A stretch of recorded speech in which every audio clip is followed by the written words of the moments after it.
হাবিব সরকার Medina তিনি বলে দিয়েছেন, বন্ধু, কেউ কোনো মানুষ যদি মাসির মাথার সমপরিমাণ একটা ফোঁটা চোখের পানি যদি কেউ চোখ দিয়ে ফেলে আল্লাহ রাব্বুল আলামিনকে ভয় করে, আল্লাহর হাবিব জানিয়ে দিয়েছেন তার জন্য জাহান্নামের আগুনটা পুরো হারাম হয়ে যাবে। আর আপনি মাহফিলে এসেছেন আল্লাহ রাসূল আল্লাহর ওলি আহলে বাইতের গল্প কোরআন হাদিস থেকে তাদের জীবনী শুনেছেন, অন্তরে ধারণ করেছেন, লালন করেছেন, বাস্তব জীবনে বাস্তবায়ন করেছেন। আমার নবী বলেছেন আল হাসান ওয়াল হুসাইন সাইয়্যিদা শাবাবি আহলিল জান্নাহ। আমার নবী বলেছেন ইমাম Hasan and Husain are the leader of younger people in Jannah. যারা কলেজ ইউনিভার্সিটিতে তোমরা পড়ো স্টুডেন্ট, তোমরা জানো, আমার মাইকের আওয়াজ যারা শুনছো তোমরা দূর থেকে বুঝতে পারবে। আমার নবী বলেছেন ইমাম হাসান হুসাইন দুই ভাই ওই নবীর প্রেমিক যুবকদের জান্নাতে সরদার লিডার হয়ে যাবে। এখন আপনারা মুরব্বীরা যদি প্রশ্ন করেন, বলে হুজুর ওই যুবকদের ওয়াজ তো আপনি করে ফেললেন, নবীজি একটা ফয়সালা দিয়ে গেছে, আমাদের ফয়সালা কি গো? আপনাদের ফয়সালা হলো আল্লাহ রাব্বুল আলামিন তিনি জানিয়ে দিয়েছেন যে মুরব্বীরা আল্লাহকে ডাকতে ডাকতে নবীর প্রেমে পড়ে রে, চোখের পানি ফেলতে ফেলতে বন্ধু চুলগুলো পেকে গেছে, দাড়িগুলো পেকে গেছে, সবগুলো সাদা হয়ে গেছে, কিন্তু আল্লাহ রাসূলের গোলামি ছাড়তে পারে না। ওই দাড়ি পাকা মুরব্বিগুলো কি আল্লাহ রাব্বুল আলামিনের জাহান্নামে দিতে আল্লাহর শরম লাগে? সুবহানাল্লাহ। বলো হুজুর আমাদের প্রতিনিধিত্ব কে করবে? আপনাদের প্রতিনিধিত্ব করবে বন্ধু হযরতে আবু বকর সিদ্দিক। যিনি বলেন না সুবহানাল্লাহ। আবু বকর সিদ্দিকের কথা বলা থেকে রাগ করেছেন, কথা বলেন না কেন? আমার দিকে তাকান। আল্লাহর হাবিব একদিন এক হাতে ধরলেন হযরতে ওমরকে, আর এক হাতে ধরলেন হযরতে আবু বকর সিদ্দিক রাদিয়াল্লাহু তাআলা আনহুকে। ধরে দুজনকে নিয়ে নবীজি মসজিদের দিকে রওনা হলেন আর বলতে লাগলেন, রে বড়ই বুড়ি গ্রামের মানুষ, ও বের কি হুজুর মাজার সংলগ্ন ভাই বাবা আমার মা বোনেরা, আমার নবী বলেছেন আজকে আমি যেইভাবে এক হাতে আবু বকরকে ধরেছি আর এক হাতে যেমনি ওমরকে ধরেছি, আজকে এইভাবে ধরে মসজিদে প্রবেশ করেছি, কাল হাসুরের দিন আমি দুইজনকে এইভাবে ধরে তাদেরকে নিয়ে জান্নাতে যাব। তাহলে আবু বকর সিদ্দিক রাদিয়াল্লাহু তাআলা আনহুকে পেয়ে আপনি খুশি হবেন? আর যারা বলে আজকে যে মাহফিলটা হইছে কাল মিলাদ হবে কিনা? জিকির তো ইচ্ছা মতো করলাম, কথা কান না কেন? জিকির করে কে কে খুশি হয়েছে? দুই হাত তুলে দেখাইতে হবে তো আমারে, সোজা একদম স্ট্রংলি নারায়ে তাকবীর, নারায়ে রিসালাত, পবিত্র ঈদ মিলাদুন নবী জিন্দাবাদ জিন্দাবাদ, জোরে করুন মারহাবা। আর জোরে আপনাদেরকে আমি যত দেখছি ততই আমার মানে ভালো লাগতেছে, এটাই হলো প্রেম। সুবহানাল্লাহ বলেন না? আরো জোরে। আবু বকর সিদ্দিক রাদিয়াল্লাহু তাআলা আনহুকে পেয়ে আপনারা খুশি না? কথা বলেন না কেন খুশি না? আবু বকর সিদ্দিক রাদিয়াল্লাহু তাআলা আনহু তিনি জানিয়ে দিয়েছেন নবীর প্রেমিকেরা আজকে যদিও এটা ইসালে সওয়াবের মাহফিল, যদিও নাম দিয়েছেন ইসালে সওয়াবের মাহফিল, এখানে নবীর প্রেমের মিলাদ হবে, দাঁড়িয়ে কিয়াম হবে, সালাত সালাম হবে, হবে কি হবে না? বন্ধু তোমরা সবাই শোনো গো, আবার আবু বকর জানিয়ে দিয়েছেন যে এই মিলাদুন নবীতে 1 টাকা খরচ করবে নবীকে ভালোবেসে, সে আমি আবু বকরের সাথে জান্নাতে বন্ধু হয়ে থাকবে। আর যারা বলেন না সুবহানাল্লাহ। বন্ধুরে আমার, ইসলামের চতুর্থ খলিফা হলো হযরতে আলী। হযরতে আলী রাদিয়াল্লাহু তাআলা আনহু তিনি বলে দিয়েছেন, হাদিস শরীফের মধ্যে এসেছে, আমার নবী বলেছেন আনা মাদিনাতুল ইলম ওয়া লিমানবাহুহা। আমার নবী বলেছেন I am a city of education, the gate of that city is Ali.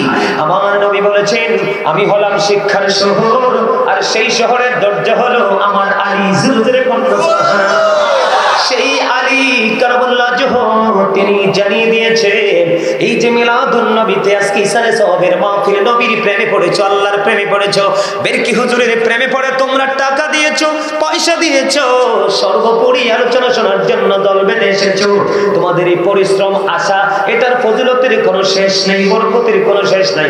তবে আমি বলে দেই আল্লাহর হাবিব যেমনটি বলেছেন হযরতে আলী রাদিয়াল্লাহু তাআলা আনহু আমাদেরকে বলে দিয়েছে যে ওই ব্যক্তিটা যিনি ঈদ মিলাদুন নবীতে 1 টাকা খরচ করবে তার মৃত্যু হবে ঈমানের সাথে, এবং কাল কিয়ামতের দিন সে বিনা হিসাবে যাবে জান্নাতে। লাভ না লস এখানে আসলে? আরো জোরে বলে। সবচেয়ে বেশি লাভবান আজকে যুবকরা, কারণ আল্লাহর কাছে যৌবনকালের ইবাদতটা বেশি পছন্দ। সুবহানাল্লাহ বলবেন না? আল্লাহর কাছে কোন আমলটা বেশি পছন্দ? যৌবনকাল, ইয়াং যারা যৌবন যুবক যুবতী তাদের আমার দিকে তাকান। পর্দার আড়ালে নিশ্চয়ই মা বোনেরাও আজকে আলোচনা শুনছে, কথা বলেন না কেন? শুনছে কিনা? পর্দার আড়ালে মা বোনেরা আলোচনা শুনছে কিনা? এখন মা বোনেরা বলবে হুজুরি পুরুষ মানুষ, এই জন্য পুরুষদের ফয়সালাটা দিল, ঠিক কিনা? আমরা মহিলা মানুষ, আমাদের কি কোনো বরাদ্দ নাই? আছে গো মা, তোমাদের জন্য বরাদ্দ আছে। ওই বড় নিয়ামতটা কি? আমার নবী জানিয়ে দিয়েছেন, ফাতেমাতু সাইয়্যিদাতুন নিসাই আহলিল জান্নাহ। আমার নবী বলেছেন, mother Fatima is the leader of females in জান্নাহ। মা খাতুনে জান্নাত ফাতিমা পৃথিবীর সকল মুমিনা তাদের সকল জান্নাতের সরদারিনী হবে। জোরে জোরে বলেন সুবহানাল্লাহ। আর জোরে বলুন না সুবহানাল্লাহ। আলহামদুলিল্লাহ বলেন। আচ্ছা, আপনাকে কথা বলেন তো, আপনারা কি দেখছেন নি কোন মাহফিলে এই পর্যন্ত শুরুতে এত লম্বা জিকির করতে কোন হুজুর দেখছে? আমার জীবনেও আমি এত লম্বা জিকির করিনি, আজকে ফার্স্ট টাইম এত লম্বা জিকির করেছি। আজকে কি এই প্রথমবারের মতো আজকে জিকির করেছি। কেন করেছি জানেন? যিনি বেরকি হুজুর নামে খ্যাত, যিনি পরিচিত, উনি এই জিকিরটা করতে করতে করতে করতেই তিনি আল্লাহর দিদার পেয়ে গেছেন। এই জন্য তিনি চলে যাওয়ার পরেও ওনার কদম ছাড়ছে না মানুষ। কথা বলেন না কেন? আচ্ছা, আল্লাহর ওলিরা কি জিন্দা না মরা? আল্লাহর পথে যারা শহীদ হয় তারা কি জিন্দা না মরা? আল্লাহর ওলিরা কি যুদ্ধ করে দেশে ইসলাম কায়েম করে নাই? কথা বলেন না কেন? শাহজালাল মুজাহিদি আমনে কি আপনার যুদ্ধ করে কি আপনার সুরমা নদী পার হয় নাই যায় নামাজ বিছায়া? কথা বলেন না কেন? এই যে আমাদের পাশের দেশ ভারতবর্ষ, খাজা গরিবে নওয়াজ কি যুদ্ধ করে ইসলামের যে ঝান্ডা উড্ডীন করে নাই? কথা বলেন না কেন? করছে কি করছে না? অবশ্যই করেছে। আমি শুধু জাস্ট এক্সাম্পল দিচ্ছি। আল্লাহর ওলিদের সম্মান মর্যাদা আল্লাহর কাছে আছে না নাই? হাদিস শরীফের মধ্যে এসেছে বন্ধু, আমি আপনাদেরকে একটুখানি মেসেজ দিব বন্ধু। হাদিস শরীফের মধ্যে এসেছে, আমাদের মধ্যে অনেক সুস্থ সূক্ষ্ম মস্তিষ্কের আল্লাহর ওলি আছে, আছে না নাই? তাদের জামাটা সুন্দর, তাদের পাগড়িটা সুন্দর, তাদের সব কিছু সুন্দর, তারা সুস্থ মানুষ। কিন্তু আল্লাহর হাবিব সরকারি মদিনা তিনি বলে দিয়েছে, হাদিস শরীফের মধ্যে এসেছে, আল্লাহর হাবিব সরকারি মদিনা তিনি জানিয়ে দিয়েছেন, ওই সুস্থ সুস্থ আল্লাহর ওলি নয়, তোমরা দেখবা তোমাদের মধ্যে ধুলাবালিতে দোষর এমন কিছু পাগল শুয়ে আছে রে। কখনো দেখবা বাজারের একবারে লোকাল প্লেসে, কখনো দেখবা তোমার বাড়ির আঙ্গিনায় একবারে লোকাল প্লেসে, কখনো দেখবা তুমি রেল স্টেশনের একেবারে লোকাল প্লেসে, এমন জায়গায় দেখবা ধুলাবালি গুলো, ধুলাবালিতে দোষর গাটুরি আছে সঙ্গে, এমন মানুষ তোমরা দেখতে পাবা। এদের সাথে আমি আল্লাহর এমন প্রেমের ডুরি লাগাইছে। অনেক সময় দেখা যায় সুস্থ মস্তিষ্কের যে আল্লাহর ওলি তোমরা দেখো, ওর কাছে যখন যাও দোয়াটা কবুল হয় না। কি হয় না? দোয়াটা কবুল হয় না। ওই রাস্তার পাশের ধুলাবালিতে দূষণ ময়লাযুক্ত ফকির যখন আমি আল্লাহর কাছে দরখাস্তটা করি, আমি আল্লাহ একটা সেকেন্ডের জন্য তার দরখাস্তটা ফিরাই না, সঙ্গে সঙ্গে তার দরখাস্ত আমি কবুল করে নিই। বলেন না সুবহানাল্লাহ। আমি কি আল্লাহর ওলিদেরকে নিয়ে একটু আলোচনা করব? যেহেতু আল্লাহর ওলির দরবারে আসছে, একটু আল্লাহর ওলিদেরকে নিয়ে কথা বলা লাগে না? এখন তো আমাদের দেশে অনেক মৌলবী বের হয়েছে, আল্লাহর ওলিদের অস্তিত্বকে মানতেই চায় না, আছে না নাই? আপনারা দেখেন কি দেখেন না? আপনারা বলেন এই এই বাংলাদেশের জমিন ইসলামের ঝান্ডাটা তুলেছে কে? আল্লাহর ওলিরা। হ্যাঁ, আমি মানছি কিছু ভণ্ড তো আছে, আছে না? আপনাদের এই সমাজে বড়মুড়ি গ্রামের সবাই কি শিক্ষিত? সবাই কি জ্ঞানী? সবাই কি কর্মজীবী? কথা বলেন না। সবাই কি সুস্থ? সবাই কি কর্মদক্ষতা আছে? সবাই কি সুন্দর? সবাই কি স্বাস্থ্য? তো প্রত্যেকটা জায়গায় কিন্তু নেগেটিভ পজিটিভ আছে, ভালো মন্দ আছে। আমি একজন বন্ধের জন্য কিন্তু এই পুরো টিমকে আমি কলঙ্কিত করতে পারি।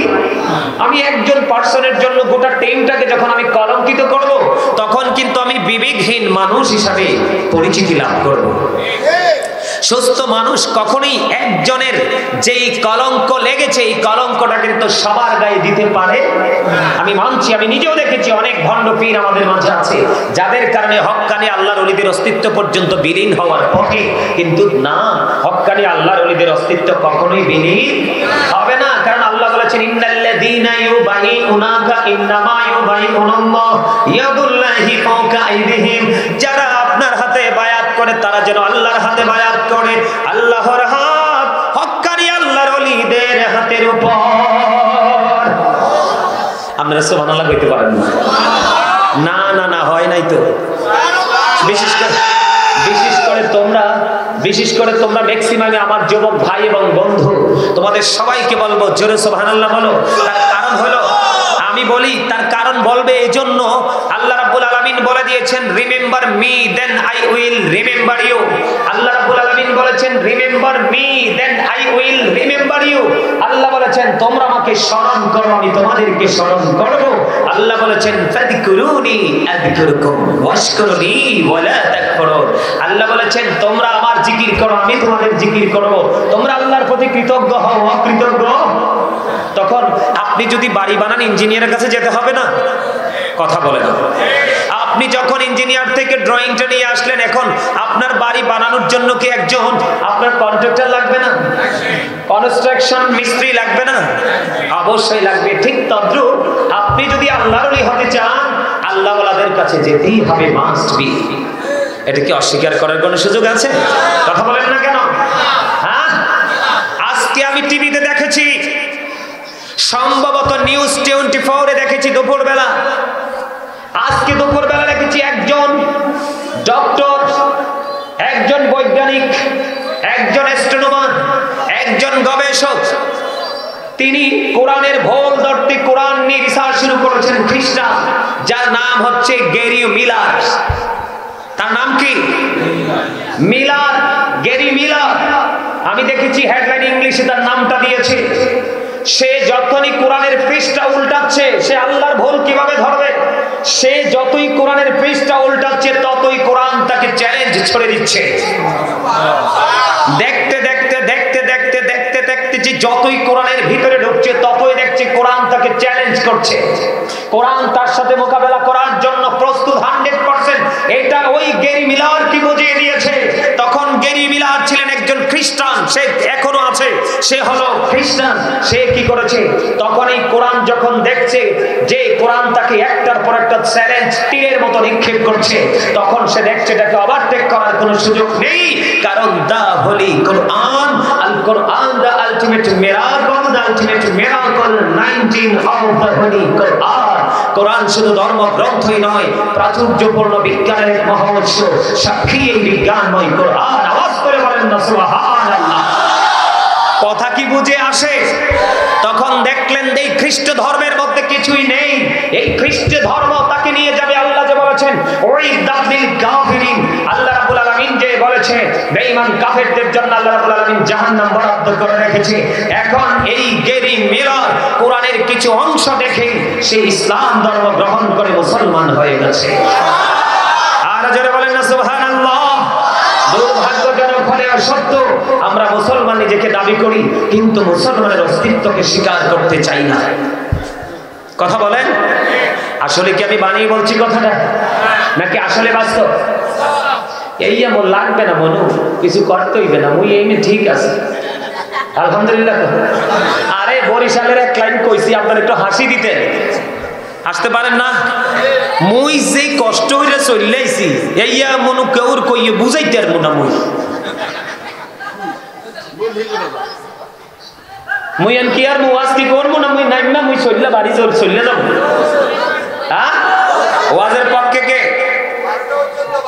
কথা বলেন? ওয়াজের পক্ষে কে? আরো জোরে বলেন না। সবাই সবাই আপনাদের ফাঁকে ফাঁকে যে জায়গাগুলো আছে এগুলো ফিল আপ করতে হবে। সামনে এই যে দেখেন পিছনের অবস্থা ভালো না। এই ভাইয়ের আমার, বাবার আমার, চাস্তো ভাই, জ্যাঠাতো ভাই, ম্যাক্সিমাম স্টুডেন্ট তোমরা যারা ইয়াং ছেলে, ম্যাক্সিমামে তোমরা আমার ছাত্রদের বয়স, সবাইকে বলছি এই তো মাশাআল্লাহ, আসো ভাই সামনে চলে আসো, আসো আসো। ওই যে পিছনের লোকগুলোকে জায়গা দিতে হবে তো।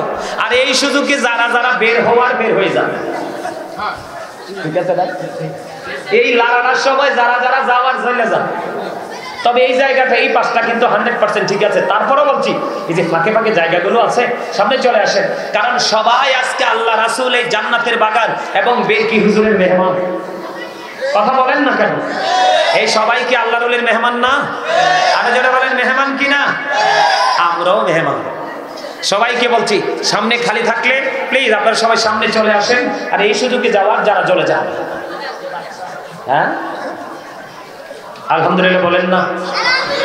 আরো জোরে হইছে না? এক খাবারে লবণ না দিলে খাইতে পারবেন? কেন? মজা হইতো না? তো মজা না হইলে তো খাওয়াও যায় না। যায় না। ঠিক তেমনি আল্লাহ আল্লাহ রাসূলের প্রেমিক যদি আপনি হতে না পারেন, আপনার কাছে আমল কোনোদিন মজা লাগবে না। আর যতক্ষণ আমলের স্বাদ আপনি না পাবেন, ততক্ষণ আপনাকে পৃথিবীর কেউ আমলে ঢুকাতে পারবে না। এজন্য আপনাদেরকে আমি বলবো যে আপনারা প্রেমের ট্রেনিং নেন। কিসের ট্রেনিং? ভালোবাসার ট্রেনিং নেন। কিভাবে ভালোবাসতে হবে, ভালোবাসা কাকে বলে, কত প্রকার কি কি, ওই ভালোবাসার মানুষের কাছে আসলে আপনি বুঝতে পারবেন। ঠিক কিনা বলেন? আমার দিকে তাকান বন্ধু। দর্শক সারিতে বসে বন্ধু কথা বলা যাবে না, একদমই না, একদমই কিন্তু কথা বলা যাবে না। Stop your mouth. আলহামদুলিল্লাহ বলেন না? মজার বাজে ঢুকতে আছে, কিন্তু আশা করি আপনারাও মজা পাবেন। আমরা তো সবই নিতে চাই, তাই না? আল্লাহ চাই, রাসূল চাই, আবার আত্মার প্রশান্তিও চাই, ঠিক না?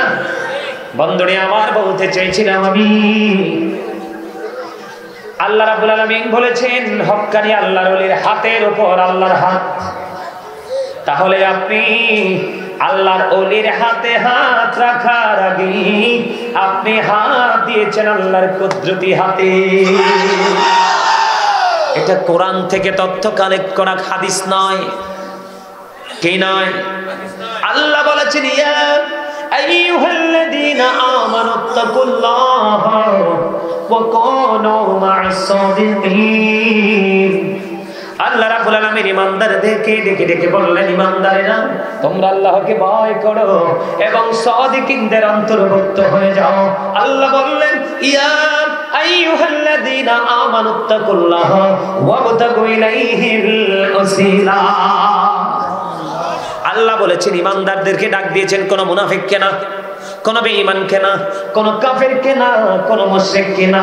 আল্লাহ যত দিক নির্দেশনা সব দিয়েছেন ঈমানদারদেরকে, কারণ ঈমানদারই আল্লাহ রাসূলকে গ্রহণ করে। কোন মুনাফিক কখনো আল্লাহ রাসূলকে গ্রহণ করতে পারে না। আল্লাহ দেখেন এই দুটো আয়াত যে আমি পড়েছি, দুটো আয়াতের শেষ যে ওয়ার্ড গুলো দুটো একটু আলাদা, কিন্তু আগের দুইটাতে আল্লাহ ইয়া আইয়ুহাল্লাযীনা বলেছেন, ঈমানদারদেরকে ডাক দিয়েছেন। ইত্তাকুল্লাহ, আল্লাহ বলেছেন ঈমানদারেরা তোমরা আল্লাহকে ভয় করো। এরপরে বলেছেন আল্লাহকে ভয় করার পরে তোমরা সাদিকিনদের অন্তর্ভুক্ত হয়ে যাও। হুজুর সাদিকিন কারা? শাইখ ইসমাঈল হাক্কি রাদিয়াল্লাহু তাআলা আনহু তিনি বলেছেন, সাদিকিনের ব্যাখ্যা করতে গিয়ে তিনি বলেছেন তাফসীরে রুহুল বায়ানের মধ্যে এসেছে হক্কানি আল্লাহর ওলিদের কথা, তাফসীরে মাঝারির মধ্যে এসেছে আল্লাহর ওলিদের কথা, আর তাফসীরে কদরির মধ্যে এসেছে হক্কানি আলেমদের কথা। আল্লাহ না বলেছে তোমরা